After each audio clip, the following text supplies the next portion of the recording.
Good day everyone! In this video presentation, I will discuss chapter 36 in which focuses on diffraction.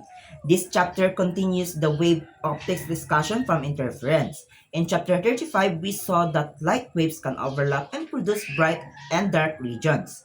In diffraction, we will see that light also bends or spreads when it encounters an edge, aperture, and narrow opening.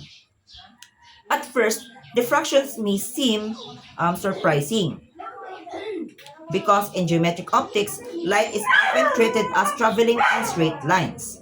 But when the size of an opening or obstacle becomes uncomparable to the wavelength of light, the wave nature of light becomes very noticeable. Instead of forming a perfectly sharp shadow, light spreads into regions that geometric optics would predict to be darker. This chapter explains why that happens and how diffraction is used in science and technology. The goal of this chapter are listed on this slide. First, we will see how a sharp edge or an aperture affects light. Instead of producing a perfectly sharp boundary, an aperture can create a diffraction pattern. Second, we will analyze single slit diffraction and calculate the intensity of light in the pattern. This includes locating dark fringes and understanding why central bright maximum is wider than the other maxima. Third, we will investigate what happens when light passes through many closed spaces. This leads to the idea of refraction, diffraction gratings, which are very useful for separating light into its component wavelengths. Fourth, we will learn how scientists use diffraction gratings in spectroscopy. Fifth, we will see how X-ray diffraction reveals information about crystal structures. Finally, we will discuss how diffraction places limits on the resolution of telescopes and other optical instruments. The introduction begins with examples involving CDs, DVDs, and Blu-ray discs. These objects have very closely spaced tracks or pits. When coherent light shines on them, the reflected waves interfere and reflux in ways that depends on the spacing of those structures because CDs, DVDs, and Blu-ray discs have different bit densities. They can produce different visual diffraction effects. Another question asks why light from a point source forms light and dark fringes when it shines on a razor blade if light only traveled in straight lines. The razor blade would cast a sharp shadow because light behaves as a wave. It bends around the wave edge and create a fringe pattern. This chapter will also introduce holography, where interference and diffractions are used to produce three-dimensional looking images. So the chapter connects basic wave behavior and the real applications. This slide introduces diffractions directly. According to geometric optics, light sources shining on an object should cast a sharp shadow on a screen. The edges should be clear because light rays are expected to travel in slight waves. However, actual observations show that shadows are not perfectly sharp, especially when the light source is small and coherent. Diffraction is the spreading of waves when they encounter an obstacle or pass an opening. It occurs for all types of waves, including water waves, sound waves, and light waves. For example, diffractions becomes more noticeable when the size or the obstacle or the opening is close to the wavelength of light. This is why diffraction is part of the wave optics, not geometric optics. Geometric optics is a good approximation when objects are much larger than the wavelength. But when wave effects become important, we need diffraction theory to explain what we observe. Huygens principle helps us understand diffraction. According to this principle, every point on a wavefront can be treated as a source of secondary wavelets. These secondary wavelets spread outward and their envelope forms the next position of the wavefront. When a wave passes through an opening, only the points that within the opening act as sources of wavelets. These wavelets spread into a region beyond the opening, causing the light to bend or spread. This explains why light can enter areas that would be in shadow according to the simple ray optics. And also this slide also distinguishes Fresnel and Frohn diffraction. Fresnel diffraction occurs when the source, obstacle, and the screen are relatively close together. Fraunhofer diffractions occur when they are far apart or problems. Fraunhofer diffraction is easier to analyze because the geometry is simpler. This slide shows diffractions from a single slit. If we follow geometric optics only, light passing through the slit would produce a bright rectangular region uh, directly behind the opening and darkness elsewhere. But the actual result is different. A diffraction pattern appears consisting of a broad central bright region and weaker bright regions on both sides, separated by dark fringes.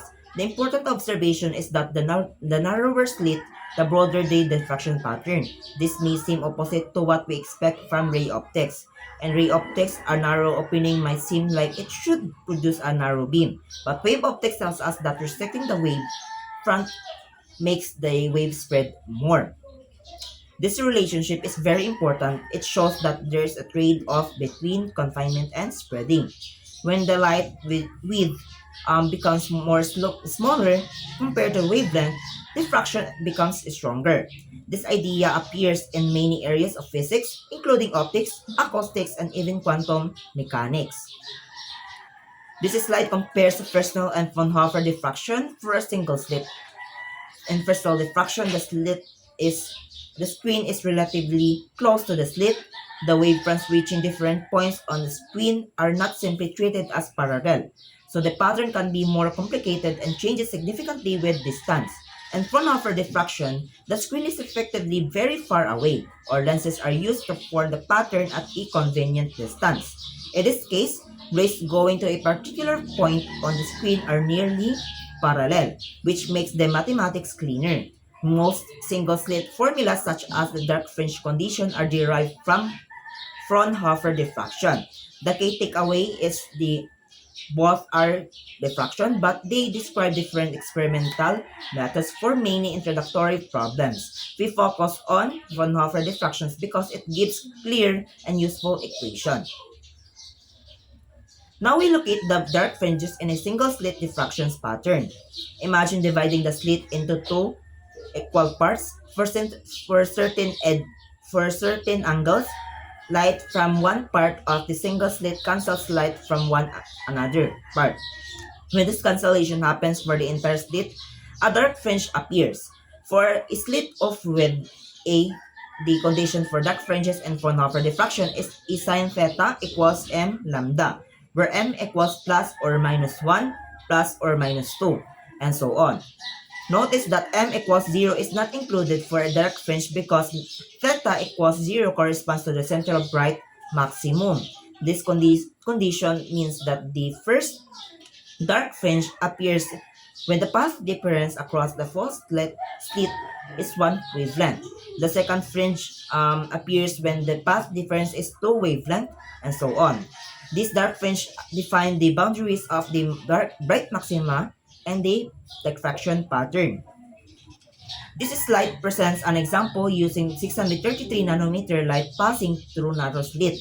The diffraction pattern is observed on a screen 6.0 meters away. The distance between the first minima on the either side is given as 32 millimeters, so the distance from the center to one first minimum is half of that, or 16 millimeter. To find this slit width, we use the first minimum condition of E sine theta equals lambda. Since m equals 1, for small angles, the sine theta can be approximated as as y divided by the L, where y is the distance from the center to the first minimum and L is the distance to the screen. Therefore, A is approximately lambda times L divided by y. This example shows direction of the diffraction can be used to measure the width of very narrow slit. Even though the slit may be extremely small, the diffraction occurs pattern spreads over measurable distances on the screen. This slide introduces intensity and the single slit pattern. Unlike the double slit case, where two main waves combine, a single slit contains many points across its width. Each point acts like a source of a small wavelength. According to Huygens principle, the final light at a point on the screen is the sum of all these wavelengths. At the center of the pattern, all wavelets from the slit arrive in phase, so the intensity is maximum. At other angles, the wavelets do not arrive perfectly in phase. Some reinforce while other cancels. This produces the alternating bright and pattern in dark.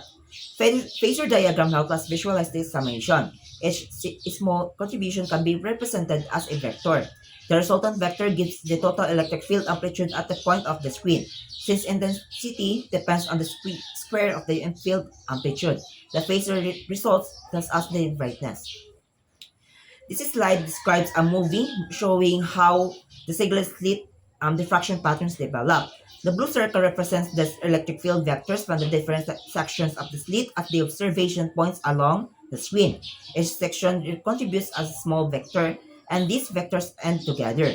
The green line represents the resultant vector, E sub P, which is the total electric field from all the contributions. The red line shows the X component of that resultant, and the cyan line traces how this component changes along the screen. The purpose of this visualization is to show that the refraction pattern is not created by two rings. It comes from the continuous addition of many wavelets across the slit. When the vectors add strongly, we see a bright region. When they wrap around and cancel, we see a dark region. This makes abstract formula easier to understand. Now we move the quantitative intensity of the single slit pattern. The phase difference between light from the top and the bottom of edges and the slit is represented by beta. If the position rays has phase 0, then the top rays has phase beta. The wavelets from intermediate points have phases between 2, 0, and beta. In the phasor diagram, the individual electric field contributions form an arc. The resultant electric field is the chord of that arc. For the geometry, the ratio of that resultant field to the central field can be expressed using the sine of beta over 2 divided by beta over 2. Because intensity is proportional to the square of the electric field amplitude, the intensity pattern becomes 1 equals 1, not times the quantity of the sine alpha over alpha squared, where alpha is beta over 2. This is often called the sine squared form of the single slit diffraction patterns. It explains why the maximum or the central maximum is strongest and why its slide maxima become weaker. This slide discusses the maxima in a single slit diffraction pattern. The minima was relatively easy to locate because they occur when beta is a multiple of 2 pi. When sine theta equals m lambda, the maxima are more complicated. They occur between the minima, but not exactly halfway between them. The central maximum occurs at the theta equals 0. It is the brightest widest maximum. In fact, its angular width extends from the first minimum on one side to the first minimum on the other side. The side maxima are much weaker than the central maximum, and their intensities decrease as we move farther from the center. This is why a single slit diffraction pattern has a very bright central band and faint side bands. The exact positions of the slide maxima can be found by differentiating the intensity functions and setting the derivative to 0. But conceptually, it is enough to remember that maxima occur because minima and decrease and shrink outward. The width of the single slit patterns depends on the ratio of the slit width A to the wavelength lambda. The dark fringes occur when a sine theta equals plus or minus lambda. Therefore, if the slit is narrow, theta must be larger for equation to hold. This means that the central maximum becomes wider. In chapter 35, we studied two slit interference while often assuming that each slit was very narrow. But real shifts have finite width. When each slit has width Each slit produces its own single slit diffraction pattern at the same time. The two slits together produces an interference pattern. This slide extends the idea from two slits to several slits. When light passes through many equally spaced slits, the contributions from all slits combine. The phasor diagrams show how the electric field vectors from each slit add at different screen positions. A lens may be used to bring the Fraunhofer diffractions pattern onto nearby screen. Without a lens, the screen would need to be very far away to satisfy the far field condition. The lens allows parallel rays from a given direction to focus at a point. As the number of slits increases, the interference maxima become sharper and more intense, while the regions maxima become starker. This makes many slit systems useful because separating wavelengths. The wavelengths of slits there are, the more precise angular positions of the bright maxima become. This slide compares patterns for 2, 8, and 16 equally spaced narrow slits. With only two slits, the maxima are relatively broad. With more slits, the principal maxima becomes more narrower and brighter. This happens becomes more constructive. Interference requires always from all slits to arrive in phase. The condition becomes more selective as the number of slits increases. A diffraction grating is an array of a large number of equally spaced slits. The condition for the intensity maxima is due to d sine theta equals m lambda, where d is the spacing between the adjacent slits, theta is the angle of the maximum, m is the order number, and lambda is the wavelength. A diffraction grating can disperse light into a spectrum. It means it separates light according to the wavelength. If the source is if the source is white light, grating separates into colors. If the source is a gas or a star, the spectrum may contain bright or dark lines that reveals which elements are present. This slide shows the basic layout of a diffraction grating spectrograph. Light from a source enters the instrument through a narrow slit. A collimating lens or mirrors makes the light rays parallel. The parallel beam then strikes the diffraction grating. Now we move to the X-ray diffraction. X-ray will have wavelengths comparable to the spacing between atoms and crystals. Because of this, crystals can act like a three-dimensional diffraction grating for X-rays. When X-ray pass through or diffracted from a crystal, waves scattered from different planes of atoms can interfere. Constructive interference occurs only at certain angles. By measuring those angles, scientists can determine the spacing of the atomic planes and infer the structure of the crystal. This slide introduces Bragg's law, which is the simple model of the X-ray diffraction by crystal planes. The Bragg condition for a constructive interference is 2 di sine theta equals m lambda. Here, d is the spacing between crystal planes, theta is the angle of the incidence relative to the planes, m is the order number, and also the lambda is the X-ray wavelength. Diffraction is not limited to slits. An aperture of any shape can produce a diffraction pattern. For a circular aperture, such as the opening of the camera lens, telescope, or human pupil, the pattern consists of a central bright spot surrounded by rings. The central bright spot is called the airy disk. This slide explains how diffractions limit image refraction. In an ideal world, a point source would form a point image, but because of diffraction through a circular aperture, a point source forms an airy pattern. If two point sources are close together, then airy disks may overlap.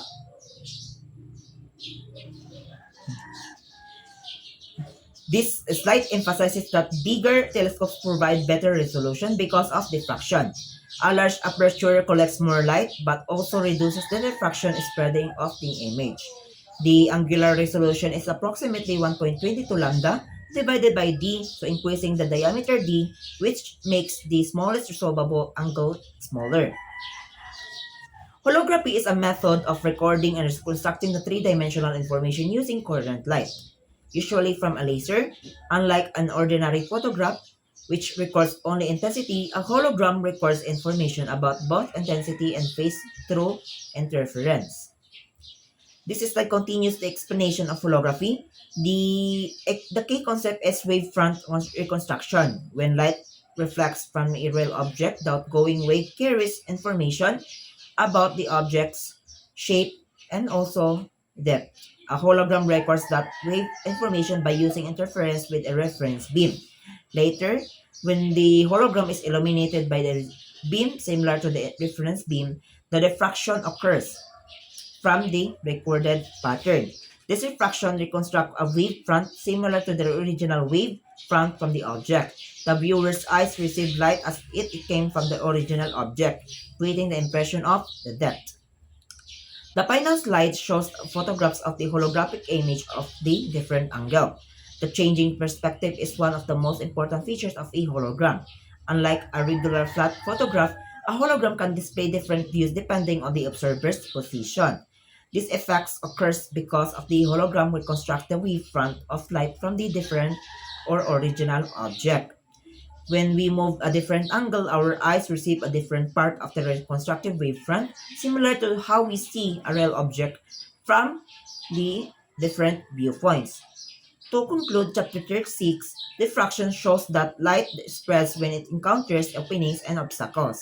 It explains single-slit patterns, diffractions, gratings, X-ray crystallography, resolution limits, and holography. Together with interference, diffractions confirm that wave nature of light and provides powerful tools of science and technology.